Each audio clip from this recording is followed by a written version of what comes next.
Sex trafficking is a problem affecting many around the world.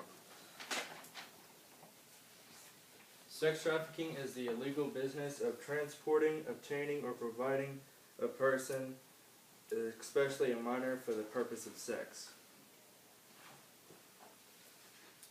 Okay. And of all the types of human trafficking that exist and that are labeled by different laws, sex trafficking accounts for about 21.5%, and that's roughly about 4.5 million people. And compared to the other types of trafficking, it can seem insignificant, but the profits that it make it a lot more significant to the people that are involved in it. And you can see here that it accounts for roughly 2/3, which is about $99 billion. And it comes, the money that it brings in comes second only to drug trafficking. The reason why this is such a serious and a very important issue to talk about is because there are many issues that affect the victims and the people who are included with the victims. It affects them, their mental state, their physical state, and causes them to struggle with coming back to the society when they come back, or while they're in the situation, they have issues getting out of it, and many of them get tricked into such a situation. And it's just very dangerous for each victim to be stuck in that situation, obviously, but it's a very serious issue for all these victims.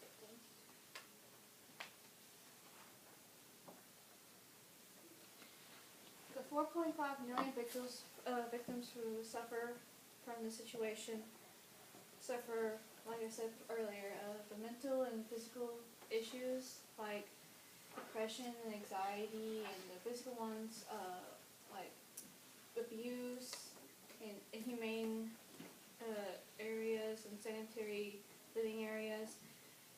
And most of these physical and mental abuse that they get treated with every single day, it's usually permanent, and there's not much they can do about it, and they're always afraid to talk to people about it, especially when they're not exactly sure who to tell and don't know who to trust with the information.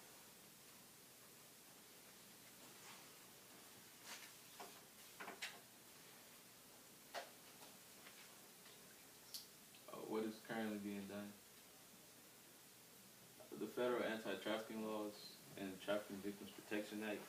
The Trafficking Victims Protection Act defines human trafficking a victim as an individual to perform labor or sex acts through force.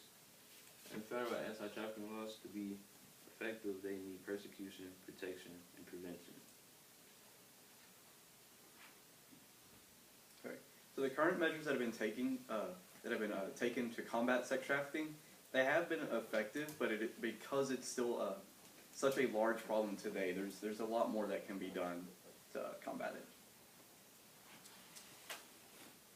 The first thing that can be done is raising awareness. Having more people learn about the industries with high involvement in sex trafficking, such as pornography or exotic clubs, and learning more about the conditions of the victims can help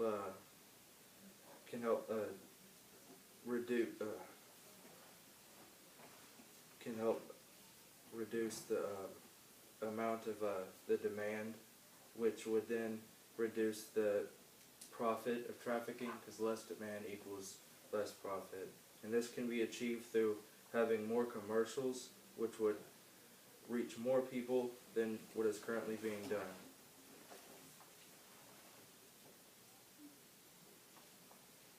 Business subsidies.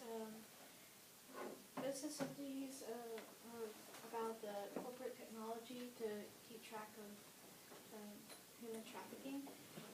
Specifically, Microsoft is working on the research into technology that can track child pornography, and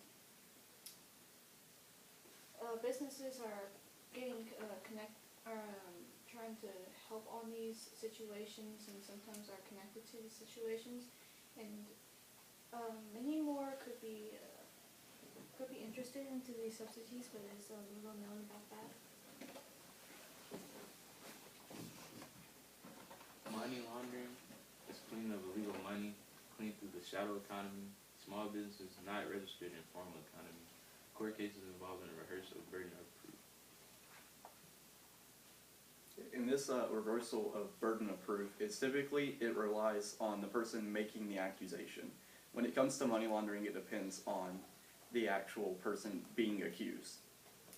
And this can definitely help sex trafficking. The $99 billion that they make each year in profit has to go somewhere, because illegal money can't just be spent. And that's where this comes in. There's already been multiple cases, such as United States versus Baker, which targets sex trafficking. In this specific case, what happened was he was running a prostitution ring out of a massage parlor, and they ended up getting him on money laundering charges. And so although these have been few in number and many worry like it may not do enough, it has definitely been effective where it has been tried. That's it. 6.5 minutes. Okay. Okay, Bradley,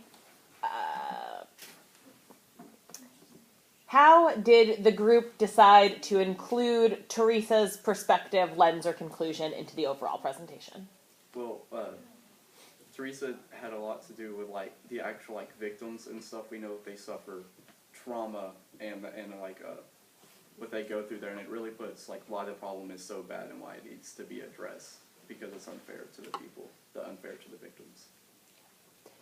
Zion, in the future, what change would you make to your group norms, and how would you expect that to improve your team presentation? I would say I would have the group come together, like a good time, like everybody stating their facts and stuff, like everything, even information that doesn't seem like we need. But other than that, it was pretty good. Like we did pretty decent and well. Teresa, reflecting on all of your colleagues' work, who had the greatest impact on your overall understanding of the problem that you identified?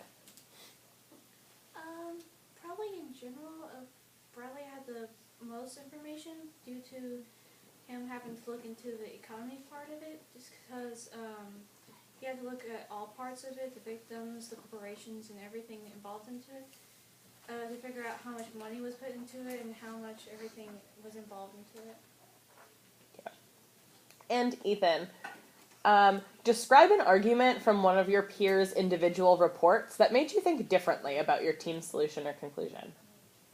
Well, there wasn't really any arguments that made me think differently. We all came into this on the same level of thinking.